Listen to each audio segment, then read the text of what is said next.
ছেলেদের কাঁদানো এত সহজ না। একটা ছেলে রাস্তাঘাটে মার খেয়ে পড়ে থাকলেও সে কাঁদে না। তাকে তার বাবা মা ইচ্ছে মতো বকা দিলেও সে কাঁদে না, বরং শান্তি পায়। তাকে ক্লাস টিচার বেদ দিলেও সে কাঁদে না। তাকে তার প্রিয়জন রাগ অভিমান করে যদি একটা থাপ্পড় দেয় তবুও সে কাঁদে না, বরং সেই থাপ্পড়ে সে ভালোবাসা খুঁজে নেয়। এক কথায় বলতে গেলে ছেলেরা কাঁদেই না।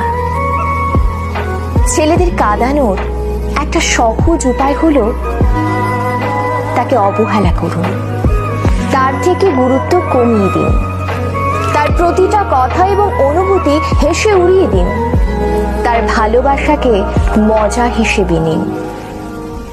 তবেই ছেলেটি কাঁদবে, তবে রাতে কেউ জানবে না। আপনি এইটুকু করে এক রাতে তাকে যতটুকু কাঁদাতে পারবেন, বাকি সারা জীবনেও তাকে ততটুকু কাঁদাতে পারবেন না।